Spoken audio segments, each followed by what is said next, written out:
Yasoda Nandana Brajana Ranjana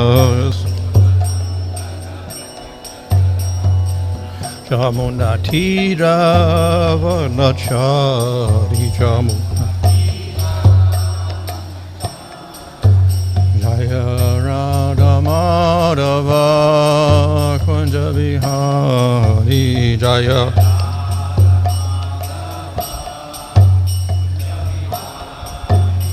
Hare Krishna Krishna Krishna Hare Hare Hare Rama Rama Rama Hare Hare Hare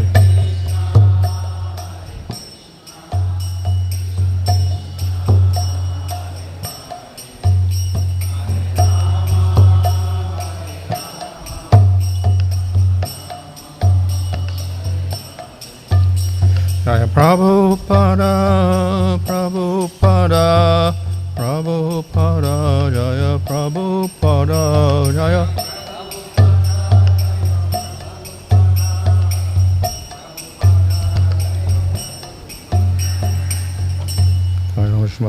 Vyatikarād, Sadasisabadesi, Bhaktivinoda Swami Srila Prabhupada ki jai, Namacharya Haridas Thakur ki jai. Prem Sagaho, Sri Krishna Chaitanya, Prabhu Nityananda, Sri Vyatikarād, Shri Gaur Bhaktivinoda ki jai. Sri Sri Radha Krishna Gopa Gopida, Shava Kodda Radha Kodda Gidi Govardhan ki jai. Sri Vrindavan ki jai, Navadvapdam ki jai, Ganga Jamuna Tulsi Bhakti Devi ki jai. Ananda Koti Vaishnava Vrinda ki jai, Samaveta Bhakta Vrinda ki jai. Go Premanandi, all glories to Sabbath devotees. All glories to Sample devotees, all glories to Sample devotees, all glories to Sri Guru and Sri Guranga, all glories to Srila Prabhupada. Om Namo Bhagavate Vasudevaya. Om Namo Bhagavate Vasudevaya. Om Namo Bhagavate Vasudevaya. Nama Om Vishnu Padaya Krishna Prasthaya Bhutade Śāmyati Bhaktivedanta Swami Niti Namane Namaste Saraswata Devi Gauravani Prachadane Nirvishesha Shunyavadi Paschatade Shatadane Sri Krishna Chaitanya Prabhu Nityananda Sri Advaita Gadadhar Shivasadi Gaur Bhaktivinoda Hare Krishna Krishna Krishna Hare Hare Hare Rama Rama Rama Hare Hare. Reading from Śāmā-dame, Canto 11, chapter 22, verse 6. Yāsāṁ vyatikarāt āsīd. Vikalpo vadatāṁ padam. Prāpte śama-dame pyeti. Vādas anu śāmyati.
Yāsām, of which vyatikarāt, by the interaction, āsīd, has arisen, vikalpa, difference of opinion, vadatāṁ, of those arguing, padam, subject of discussion, prāpte, when one has achieved, śama, ability to fix his intelligence on me,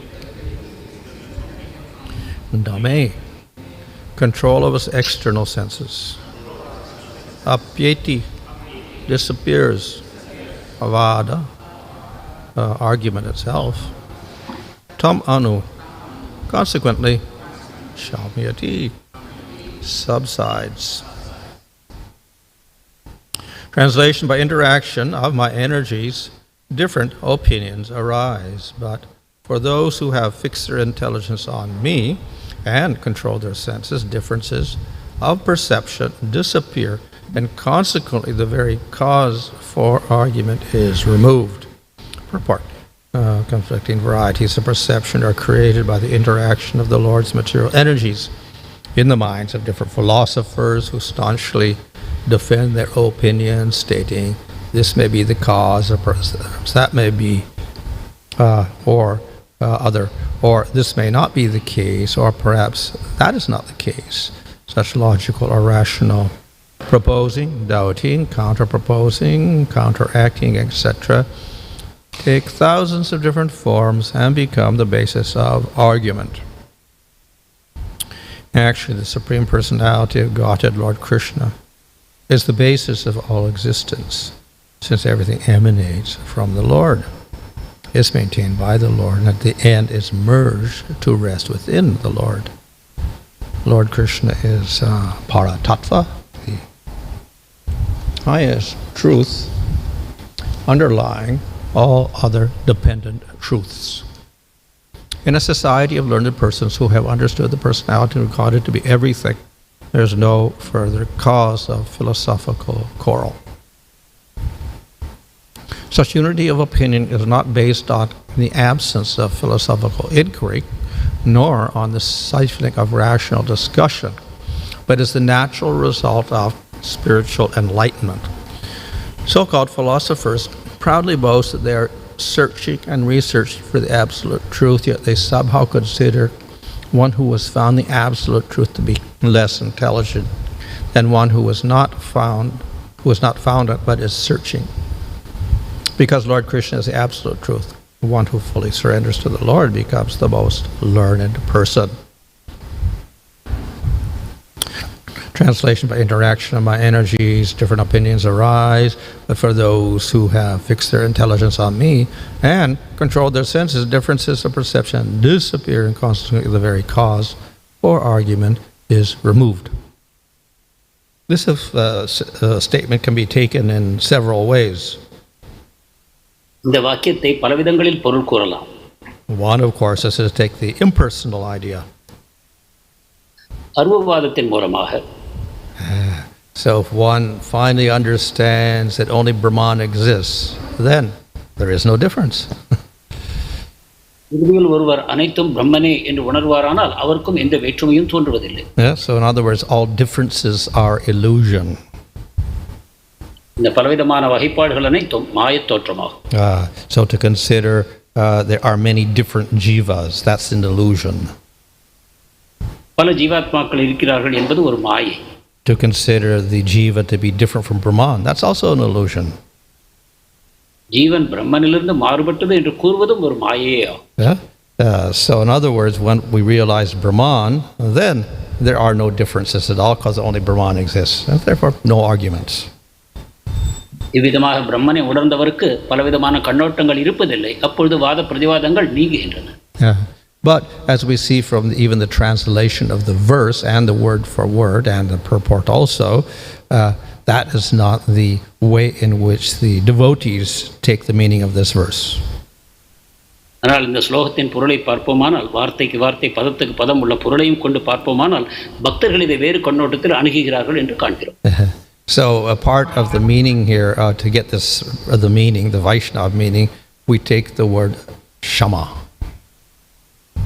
வைஷ்ணவர் ஷமா என்ற பொருள் வார்த்தைக்கு வேறு விதமாக பொருள் புரிகிறார்.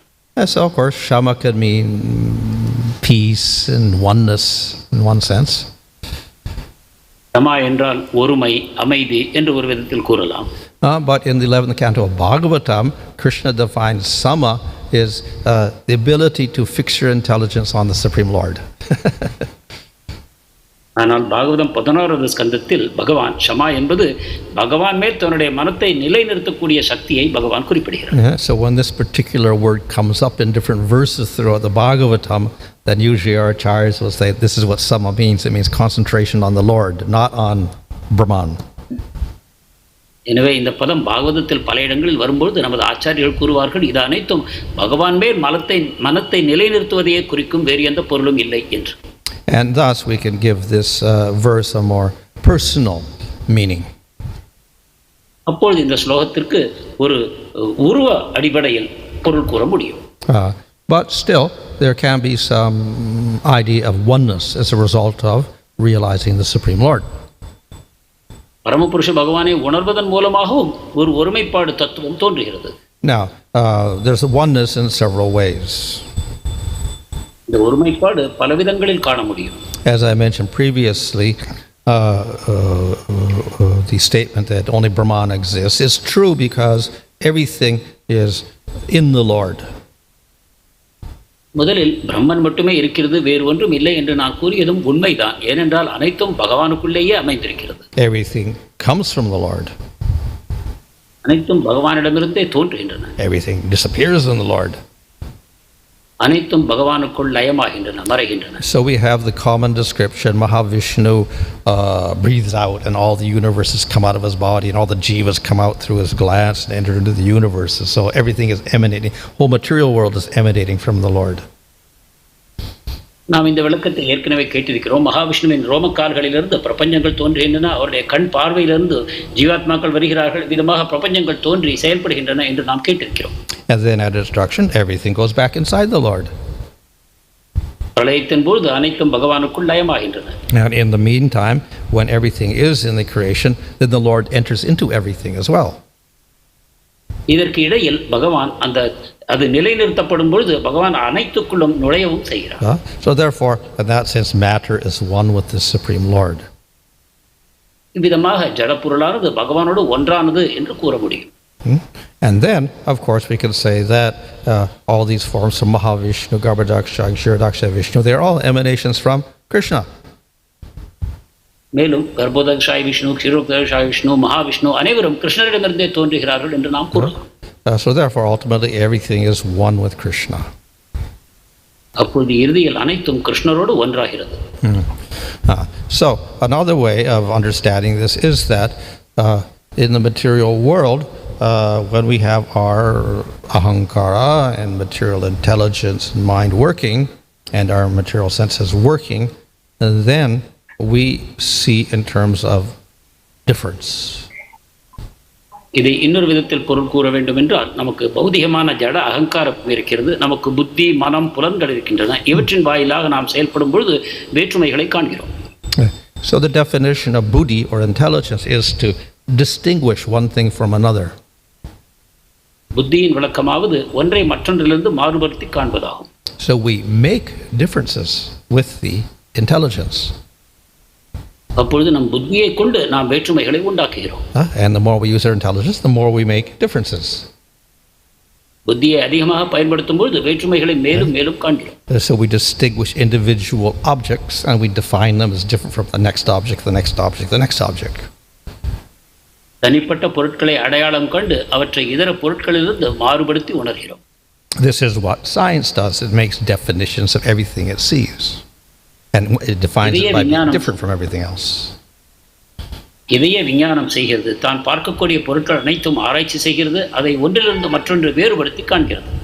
And then we have words. Words are all different sounds. மேலும் நமக்கு வார்த்தைகள் இருக்கின்றன, சொற்கள் இருக்கின்றன, இவை அனைத்தும் சப்தங்கள் தான். So a dictionary takes all those different sounds and puts them in alphabetical order and then gives particular meaning which is different from the other sounds. அகராதியை எடுத்துக்கொள்வோமானால் இந்த சொற்களை எல்லாம் ஒரு வகையில் அமைத்து அவற்றை ஒன்றிலிருந்து ஒன்று வேறுபடுத்தி பொருளை கூறுகின்றன. So the very nature of words and language is to create difference. எனவே வார்த்தைகளுக்கும் பாஷைக்கும் இருக்கக்கூடிய ஒரே ஒரு நோக்கம் வேற்றுமைகளை உண்டாக்குவதுதான். So by the use of language, the more refined your language is, the more differences you are making. நமது மொழி எந்த அளவு வளர்ந்திருக்குமோ அந்த அளவுக்கு வேற்றுமைகளை நாம் காண்போம். So we see when children are small, they cannot say anything. சிறு குழந்தைகளை பார்க்கிறோம், அவர்களால் அதிகமாக பேச முடியாது. Then they say one word. ஒரு வார்த்தையை கூறுவார்கள். Then they say two words. இரண்டு சொற்கள். Then they say, maybe they get 10 words or whatever. பிறகு 10 வார்த்தைகளோ என்னமோ பேச ஆரம்பிப்பார்கள். Then they start making the words into sentences. பிறகு அந்த சொற்களை கொண்டு வாக்கியங்களை அமைக்கிறார்கள். So, in doing all of this, the child is creating more and more differences. இதன் மூலமாக ஒரு குழந்தை படிப்படியாக வேற்றுமைகளை காண ஆரம்பிக்கிறது. So by the time one is an adult, then the mind and the intelligence have worked in such a way that we got so much idea of differences, and we see the whole world is made up of different things.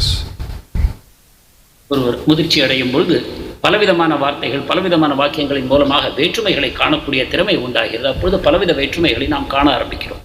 So this is very good for developing things like material sciences. இது ஜட விஞ்ஞானத்தின் வளர்ச்சிக்கு மிகவும் உதவியானது. And if we are to judge civilization's advancement by their science, then of course we'll say this is very good. ஒரு நாகரிகம் எந்த அளவு வளர்ந்திருக்கிறது என்பதை விஞ்ஞானத்தை கொண்டு நாம் பார்ப்போமானால் இது நல்லது என்று கூறுவோம். But here we find a statement, all this difference is useless. We got to get rid of all the difference. ஆனால் இங்கு ஒரு பதத்தை நாம் காண்கிறோம், இந்த வேற்றுமைகள் அனைத்தும் பயனற்றவை, இந்த வேற்றுமைகள் அனைத்தையும் நாம் நீக்க வேண்டும். So what does that mean? That means we want to just get rid of all of our civilization and go back to caveman existence? What? இதன் பொருள்தான் என்ன? நாம் நாகரிகம் முழுவதையும் துறந்துவிட்டு குகைக்குள் சென்று பழையபடி முற்கால மனிதனைப் போல வாழ வேண்டுமா? According to archaeology, where they make discoveries and then they say, okay, they find some discovery, little scratches on some bones or something. Okay, maybe this is the first words, the first alphabet or something like that. They're not sure, but they say this may be first alphabet. So in other words, people were thinking of sounds and giving meanings to sounds. So something like small children, and they were starting out like that as cavemen. அகழ்வு ஆராய்ச்சியாளர்கள் பூமியிலிருந்து தோண்டி எடுத்து சில எலும்புகளில் சில குறிகள் இருப்பதை பார்த்து இதுதான் ஆரம்ப நிலையில் மக்கள் எழுத ஆரம்பித்தார்கள், பொருட்களை கூற ஆரம்பித்தார்கள் என்று அதை கொண்டு கூறுகிறார். அதாவது ஆரம்ப காலத்து மக்கள் மிகச்சிறிய சொற்களையே அறிந்திருந்தார்கள் என்று. So we definitely don't want to do that. Scripture is praising the development of proper use of language, etc. And they use language to give scriptures, and only by scriptures we can understand God. So obviously not saying we just have to stop all speaking and go back to an idea of oneness. எனவே நாம் பின்னோக்கி செல்ல விரும்பவில்லை. அனைத்தும் ஒன்று எண்ணக்கூடிய தளத்தில் நமக்கு இருக்கக்கூடிய நாகரிகம் அனைத்தையும் இழந்து கற்கால மனிதர்கள் போல் நாம் மாற விரும்பவில்லை. பாஷைகளையும் அவற்றின் வளர்ச்சிகளையும் பற்றி சாஸ்திரங்கள் மிகவும் மகிமைப்படுத்தி கூறுகின்றன. இதன் மூலமாகத்தான் சாஸ்திரங்களும் உண்டாகின. But though this development of civilizations and refinement of language and ideas and logic, etc., though they have positive aspect, they also have a negative aspect. இந்த நாகரிக வளர்ச்சியின் காரணமாக பலவித கருத்துக்கள் பலவிதமான திட்டங்கள் இவை அனைத்தும் உண்டாகின்றன. இது நன்மைதான் என்று கூறினாலும் இதில் ஒரு எதிர்மறையான விளைவு இருக்கிறது. When we use our logic and our perceptions in this way so often, and we depend on this, then we may conclude this is the only truth. நமது புரிதல் நம்முடைய தர்க்கவாத சக்தி இவற்றை அனைத்தும் பயன்படுத்தி இதை மட்டும் நாம் செய்வோமானால் இதுதான் உண்மை எனக்கூடிய முடிவுக்கு வந்து விடுவோம். And that's what some scientists conclude. இவ்விதமாகத்தான் சில விஞ்ஞானிகள் தீர்மானிக்கிறார்கள். The only truth is what we can, conclude by using our senses and our logic. எங்களுடைய புலன்களையும் தர்க்கவாதத்தையும் பயன்படுத்தி நாங்கள் எதை கண்டுபிடிப்போமோ அது மட்டுமே உண்மை என்று அவர்கள் வாதிக்கிறார்கள். So this is faulty. இதில் குறைபாடு இருக்கிறது. As we know, we have the four faults of, Brahm, etc., making mistakes, limitation of the senses, cheating propensity, etc., pramad, omission of things. So our perception and our mind are not always perfect. மனிதர்களுடைய மனத்தில் 4 விதமான குறைபாடுகள் இருக்கின்றன என்று நாம் கண்டிருக்கிறோம். புலன்கள் குறைபாடுடையவை, நாம் தவறு செய்யக்கூடியவர்கள், ஏமாற்றும் தன்மையுடையவர்கள், அனைத்தையும் புரிந்து கொள்ளக்கூடிய சக்தி நமக்கு இல்லை. எனவே இந்த 4 விதமான குறைபாடுகளை நாம் கொண்டிருக்கிறோம். So even in terms of getting material truth, we are not perfect. எனவே ஒரு ஜட உண்மையை அறியக்கூட நாம் முழுமையானவர்கள் அல்ல. But then there is some things beyond material senses, material mind, and intelligence. ஆனால் ஜட புலன்கள், ஜட மனது, ஜட புத்தி இவற்றுக்கும் அப்பால் விஷயங்கள் இருக்கின்றன. So if we think only those things that we can perceive with our material intelligence and mind and senses, only that exists, then we're making a big mistake. எனவே ஜட புத்தி, மனம், புலன்கள் இவற்றை கொண்டு நாம் அறிவதை மட்டுமே இருக்கின்றன என்றும் இதற்கு அப்பால் வேறு ஒன்றும் இல்லை என்றும் நாம் தீர்மானிப்போமானால் அது தவறாகும். So we should not be completely dependent upon our intelligence and senses and mind to make all these different types of distinctions. நாம் முழுக்க நம்முடைய மனம், புத்தி, அகங்காரம் இவற்றையே சார்ந்து பொருட்களின் வேற்றுமையை காண முயலக்கூடாது. So our acharyas say we do not reject intelligence, we do not reject logic. ஆச்சாரியர்கள் கூறுகிறார்கள் நாங்கள் புத்தியையும் தர்க்கவாதத்தையும் நிராகரிக்கவில்லை என்று. Because we also need these in order to understand scriptures. நமக்கு இவை தேவைப்படவும் செய்கின்றன, ஏனென்றால் இவற்றை கொண்டுதான் சாஸ்திரங்களை நாம் புரிந்து கொள்கிறோம். But if we use them completely independent of scriptures, then we are likely to come to wrong knowledge. ஆனால் சாஸ்திரங்களை நிராகரித்து சுதந்திரமாக இந்த விஷயங்களை பயன்படுத்தி தீர்மானங்களுக்கு வருவோமானால் நாம் தவறான முடிவுகளை எடுப்போம். Particularly regarding the jiva and the Supreme Lord. ஜீவாத்மாவுக்கும் பரமபுருஷ பகவானுக்கும் பற்றிய விஷயங்களை அறியாமலே போவோம். So we can utilize the intelligence and logic, etc., words, etc., and whatever, in getting the meaning out of Scripture.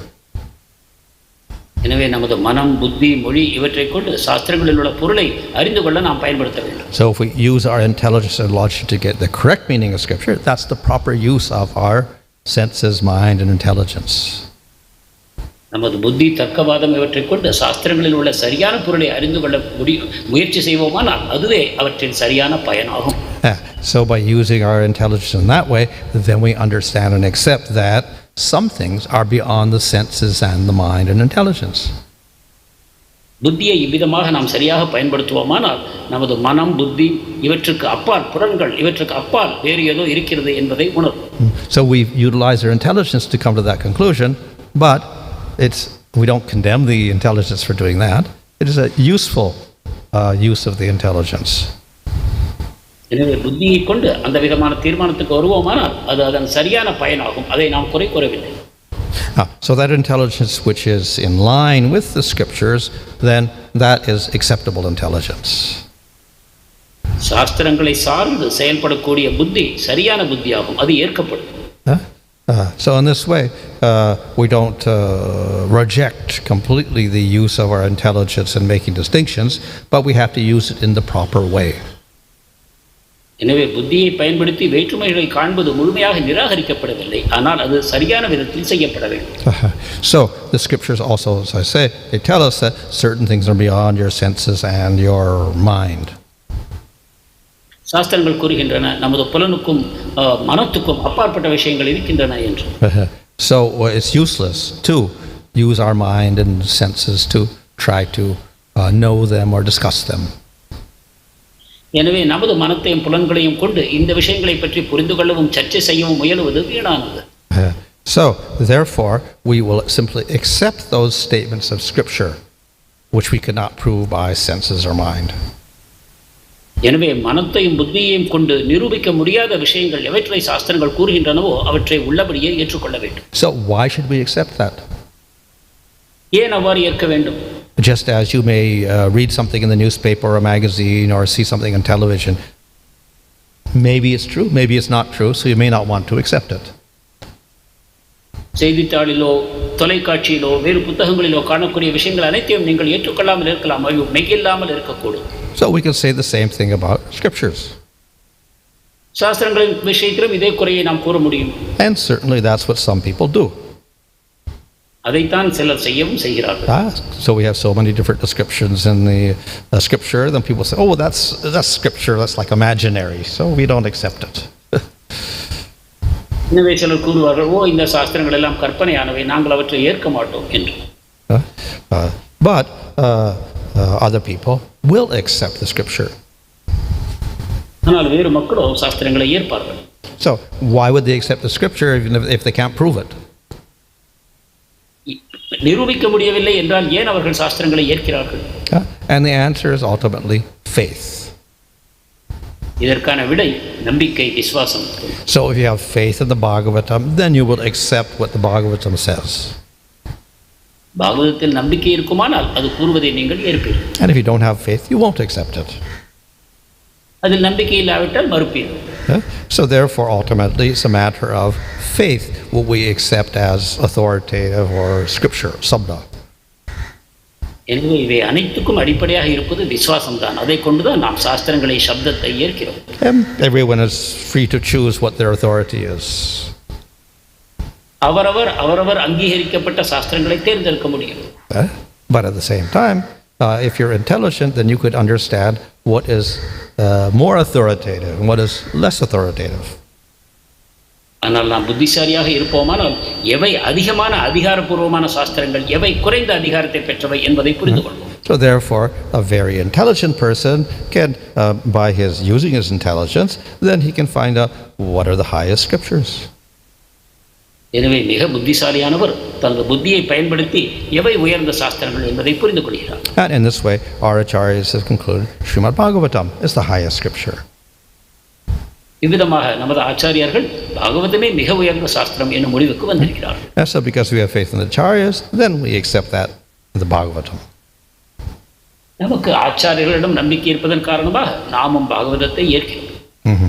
So we accept the statements of the Bhagavatam, but we also see ultimately that when we do accept the conclusion that there is a Supreme Lord, there's a spiritual world, etc., we do not deny differences. பாகவதத்தின் கருத்துக்களை ஏற்றுக்கொண்டு அதன் மூலமாக பரமபுருஷ பகவான் இருக்கிறார், ஆன்மீக உலகம் இருக்கிறது என்பதை ஏற்றுக்கொள்ளும் அதே சமயத்தில் நாம் வேற்றுமைகளையும் நிராகரிப்பதில்லை. There are spiritual differences. ஆன்மீக வேற்றுமைகள் இருக்கின்றன.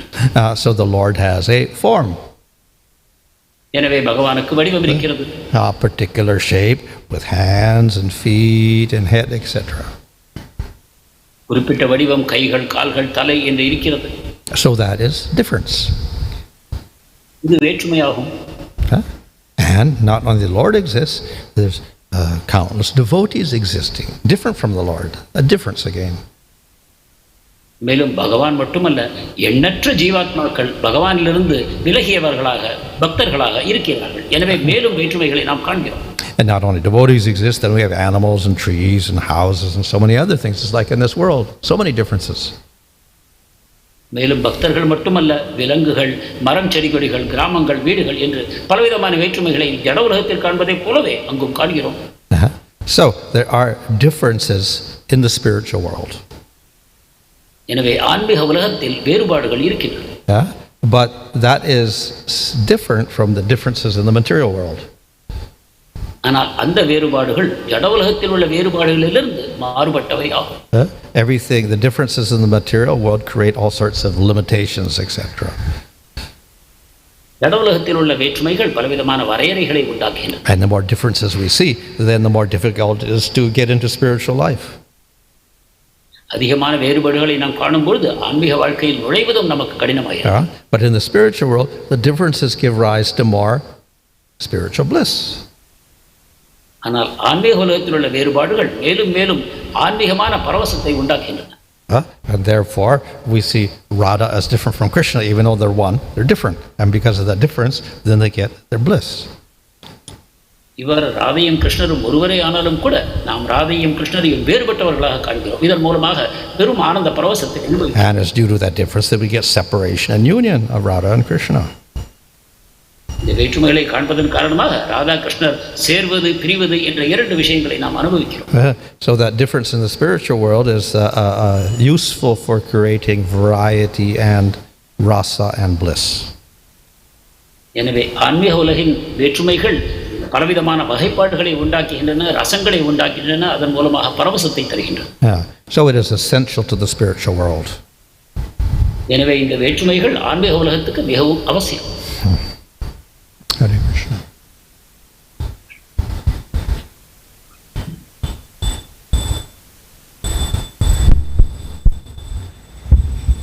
Hare Krishna Maharaj, Dandot Pranam. As it begins in the purport, conflicting varieties of perception. The Lord is right situated there at the point where that perception arises. Why the Lord is not directing the jiva towards the right conclusion? பலவிதமான கண்ணோட்டங்கள் உண்டாகின்றன என்று நாம் இந்த பொழிப்புரையில் பார்த்தோம். இந்த கண்ணோட்டங்கள் உண்டாகக்கூடிய அந்த இடத்திலேயே பரமபுருஷ பகவான் வீற்றிருக்கிறார். எனவே இந்த உணர்வுகளை ஏன் அவர் சரியான விதத்தில் வழிநடத்துவதில்லை? Well, he is, but it's indirect. அவர் செய்கிறார், ஆனால் மறைமுகமாக. If the Lord makes the jiva think in a certain way, then the jiva will have no independence at all. ஜீவாத்மாவை பகவான் ஒரு குறிப்பிட்ட விதத்தில் சிந்திக்க செய்கிறார் என்று கூறுவோமானால் அவருக்கு சுதந்திரம் இல்லை என்று ஆகும். So if he says you can't be ignorant, you have to understand me, then there would be no jivas in the material world at all. என்னை புரிந்து கொள்ளத்தான் வேண்டும் என்று அவர் கூறுவாரானால் அப்பொழுது ஜட உலகத்தில் ஆத்மாக்களே இல்லாமல் போகும். Unfortunately, we have infinite jivas with infinite individualities, so some of them don't want to accept the Lord, so the Lord accepts that. துரதிருஷ்டவசமாக எண்ணிக்கையற்ற விதத்தில் ஜீவாத்மாக்கள் எண்ணற்ற கருத்துக்களை கொண்டவர்களாக இருக்கிறார்கள். அவர்களில் பலர் பகவானை ஏற்பதும் இல்லை, அதையும் பகவான் ஒத்துக்கொண்டார். In spite of that, he does not take that as an eternal condition. ஆனாலும் கூட இதையே நிரந்தரமான தன்மையாக பகவான் விட்டுவிடுவதில்லை. And therefore he has a method of them to gradually develop. எனவே இந்த ஆத்மாக்கள் படிப்படியாக வளர்வதற்கு ஒரு வழிமுறையை அவர் ஏற்படுத்தினார். So we see they can develop from lower consciousness to higher consciousness, from plant to animal to human being. தாழ்ந்த உணர்வுகளிலிருந்து தாவரங்களிலிருந்து விலங்குகள் மனிதர் என்று படிப்படியாக பரிணாம வளர்ச்சிக்கு அவர் ஏற்பாடு செய்திருக்கிறார். And then among human beings they can start developing more until they accept the Vedic scriptures. மேலும் மனிதர்களும் படிப்படியாக முன்னேற்றம் அடைந்து ஒரு காலகட்டத்தில் சாஸ்திரங்களை ஏற்கிறார்கள். And if they follow the Vedic scriptures, then they can develop through tamagun to rajagun to sattvagun. வேத இலக்கியங்களை அவர்கள் பின்பற்றும் பொழுது தமோகுணத்திலிருந்து ரஜோகுணம் சத்வகுணம் என்று முன்னேற முடியும். But all along the way he's not forcing them, there's their choice. ஆனால் எந்த இடத்திலும் அவர்கள் மேல் பலவந்தம் திணிப்பது என்று ஏதுமில்லை, அவர்கள் சுதந்திரத்துடன் செயல்படுகிறார்கள். And then at a certain point they get mercy of devotees, then they can choose bhakti. ஒரு காலகட்டத்தில் பக்தர்களுடைய கருணை கிடைக்கும்போது அவர்கள் பக்தியையும் தேர்ந்தெடுக்கக்கூடும். So the Lord does not interfere with the individual choices of the jivas, but he gives chances for the jivas to advance.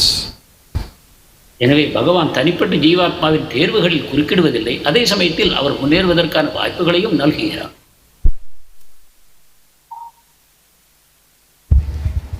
Hare Krishna Maharaj. When it comes to Radharani and Baladev, we can see that Bhagavan's expansion there. And when it comes to Jivatma, we are all the emanations, but we are trying to near the Lord and take that bliss.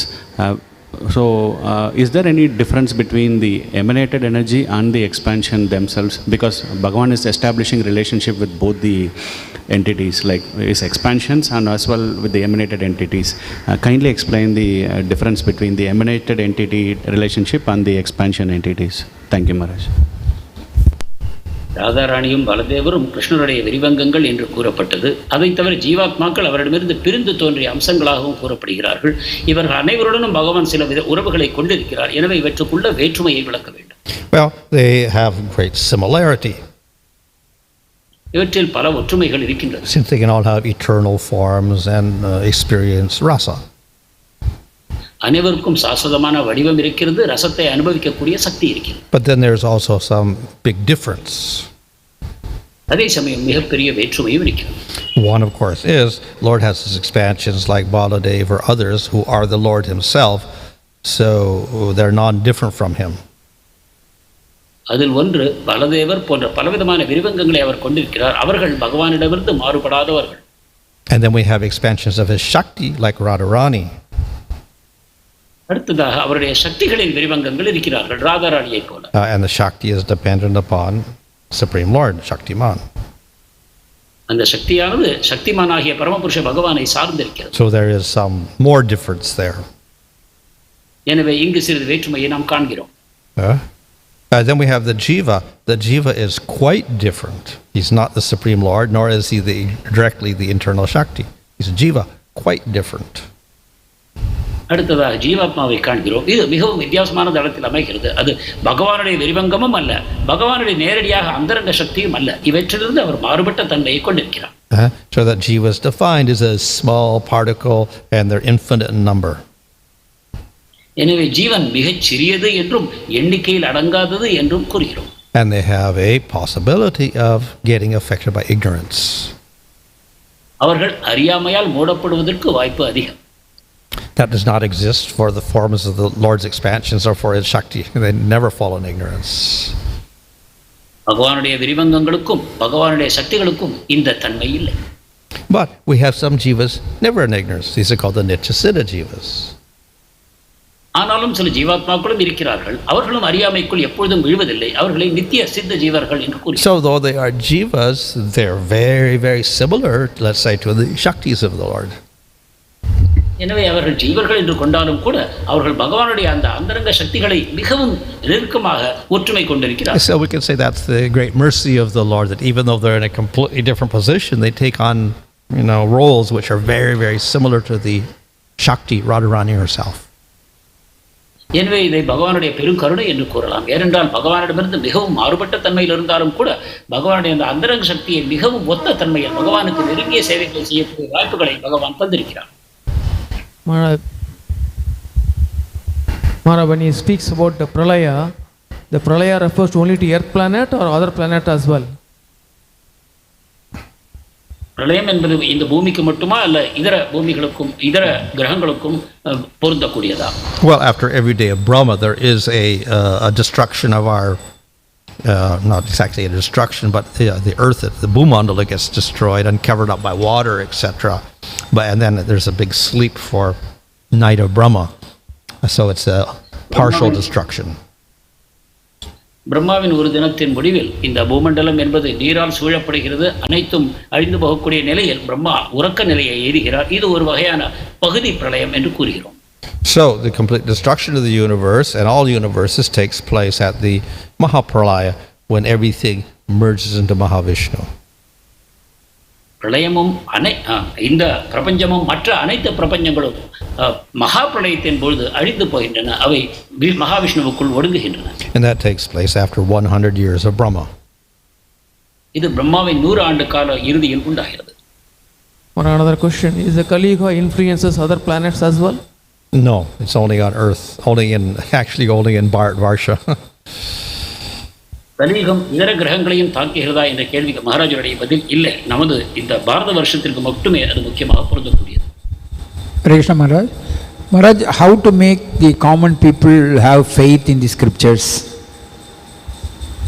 சாதாரண மக்களுக்கு சாஸ்திரத்தின் விசுவாசத்தை எவ்வாறு உண்டாக்குவது? Well, if they get the mercy of devotees and associate with devotees, then eventually they get that faith. பக்தர்கள் கருணையை பெற்று பக்தர்களின் சங்கத்தில் வரும்போது அவர்கள் அந்த நம்பிக்கையை பெறுகிறார்கள். It may take a long time or maybe quite quick, depending on their own state. அவரவர் நிலைக்கு பொறுத்து சிலர் விரைவிலோ சிலர் காலதாமதமாகவோ அந்த நம்பிக்கையை பெறுகிறார்கள். Over to online. Hare Krishna Maharaj, Pranams. This question is from Ananda Daya Anitai Das. Whether accepting Vedic knowledge beyond the senses depends on faith alone, is it possible to understand Vedic knowledge perfectly through scientific knowledge and experiments? Please kindly explain. Possible to? Is it possible to understand Vedic knowledge as perfect through scientific knowledge and experiments? Well, scientific experiments has only got to do with the material senses. So how you can even understand Atma, what does speak Bhagavan with your material senses? Not possible. சாஸ்திரங்களை புரிந்து கொள்வது விசுவாசத்தின் மூலமாக மட்டுமா அல்லது விஞ்ஞானபூர்வமான ஆராய்ச்சியின் மூலமாகவும் நாம் சாஸ்திரங்களை புரிந்து கொள்ளுமா? இந்த கேள்விக்கு மகாராஜர் கூறிய பதில், ஜட உலகத்தை பொறுத்த விஷயங்கள் மட்டுமே விஞ்ஞானத்தின் மூலமாக அறிய முடியும். சாஸ்திரங்களை பொறுத்தவரை வேறு விதமான உதவிகள் நமக்கு தேவைப்படுகின்றன. Of course, in the future, if science incorporates bhakti into their analysis and their observation and whatever, then yes, through science then, through bhakti, then you could see the Supreme Lord. எதிர்காலத்தில் விஞ்ஞானம் பக்தியையும் தன்னுடைய பாடமுறைக்குள் கொண்டு வருமானால், அதை கொண்டு பகவானை பற்றி அறிந்து கொள்ள முயலுமானால், அப்பொழுது அதுவும் விஞ்ஞானபூர்வமாக சாத்தியமே. Thank you, Maharaj. This is question from Srinivas Nitaidas. Is Sabda Praman independent of Pratyaksha and Anumana Praman? Independent of? Do we need this independent of Pratyaksha and Anumana Praman?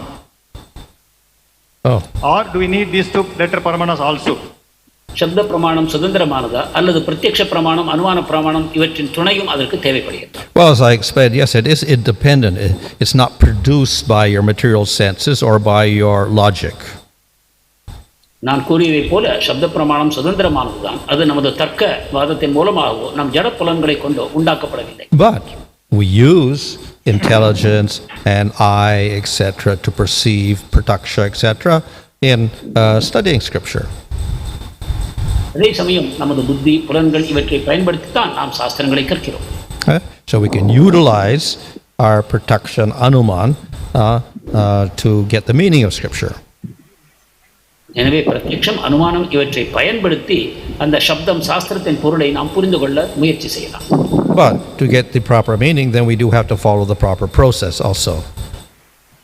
ஆனால் சரியான பொருளை அடைய வேண்டும் என்றால் அதற்கு சரியான வழிமுறையையும் பின்பற்ற வேண்டும். Thank you, Maharaj. This question from Sima Sudarshan Das. Just like Jiva is same and different from the Lord, and this is established by Chaitanya's Veda Tattva. Is it correct to say that similarly, Achintya Veda Tattva can be applied to the fact that Radharani is same as Krishna and different from Krishna also?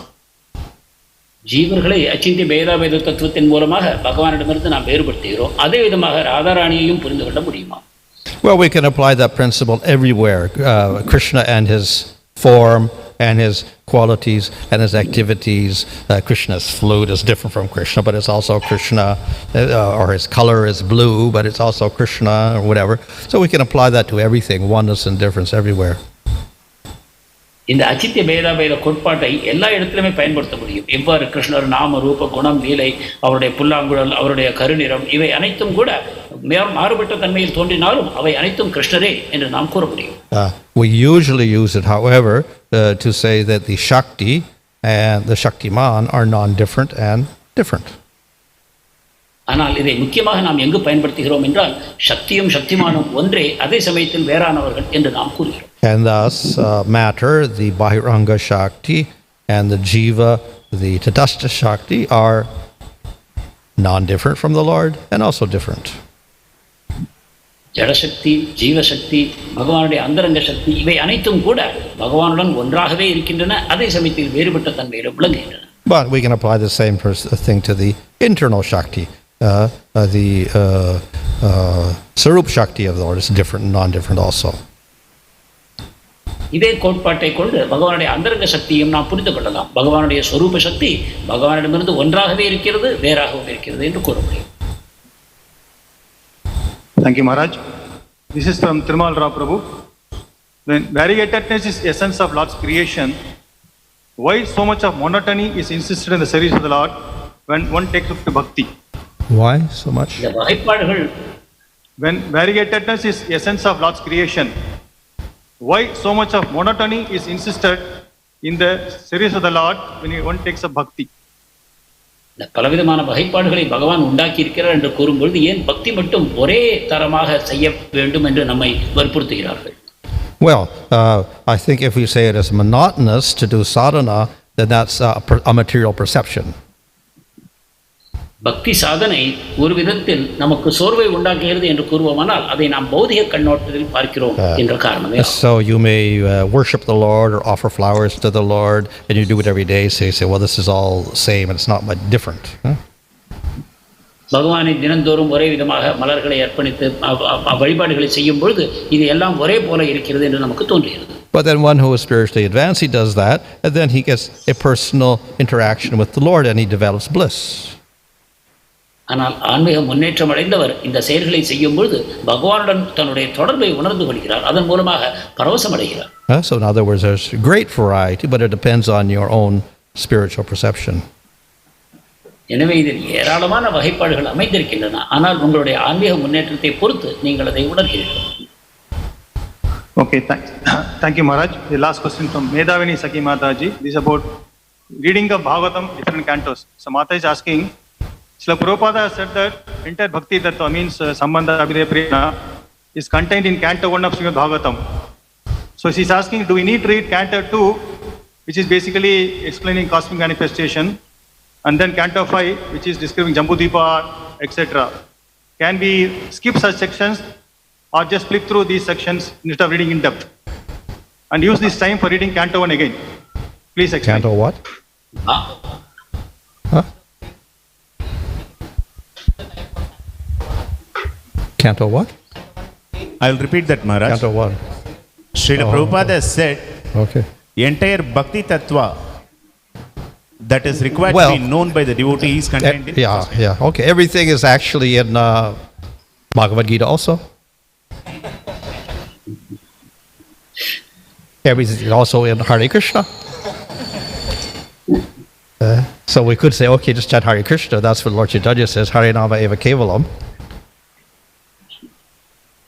கேள்வி, பாகவதத்தின் முதல் ஸ்கந்தத்திலேயே பக்தியை பற்றிய அனைத்து தத்துவங்களும் அடங்கியிருக்கின்றன என்றால் நமக்கு 2வது ஸ்கந்தம் 5வது ஸ்கந்தம் படிப்பதில் நமக்கு அந்த அளவு சுவை ஏற்படுவதில்லை. எனவே நாம் முதல் ஸ்கந்தத்தை மட்டும் படித்தால் போதுமா? அதற்கு மகாராஜர் கூறிய பதில், அனைத்தும் ஒன்றிலேயே இருக்கிறது என்று நாம் கூறுவோமானால், அப்படியானால் நம்ம பகவத்கீதையிலும் கூட அனைத்தும் இருக்கிறது, அல்லது ஹரே கிருஷ்ண மகாமந்திரத்திலும் அனைத்தும் இருக்கிறது, நாம் ஹரே கிருஷ்ண மகாமந்திரத்தை மட்டும் ஜபித்தால் போதுமே என்றும் நாம் வாதிக்க கூறுவோம். So yes, everything's in the first canto. Everything's also in the first verse of the first canto. அனைத்தும் முதல் ஸ்கந்தத்தில் மட்டுமல்ல, அதன் முதல் ஸ்லோகத்திலேயே அனைத்தும் அடங்கி இருக்கின்றன. But then also our acharyas say that the essence is in the 10th canto. அதே சமயம் நமது ஆச்சாரியர்கள் கூறுகிறார்கள் பாகவதத்தின் சாரம் 10வது ஸ்கந்தத்தில் இருக்கிறது என்று. But our acharyas also say you should study the whole Bhagavatam. ஆனாலும் ஆச்சாரியர்கள் கூறுகிறார்கள் நீங்கள் பாகவதத்தை முழுமையாக படிக்க வேண்டும் என்று. So that's what we do. That's why Prabhupada translated everything, not just one canto. இதைத்தான் நாம் செய்கிறோம். பிரபுபாதரும் 1-2 ஸ்கந்தங்களை மட்டும் செய்யாமல் அனைத்து ஸ்கந்தங்களுக்கும் பொழிப்புரை எழுதினார். Thank you Maharaj. Hare Krishna.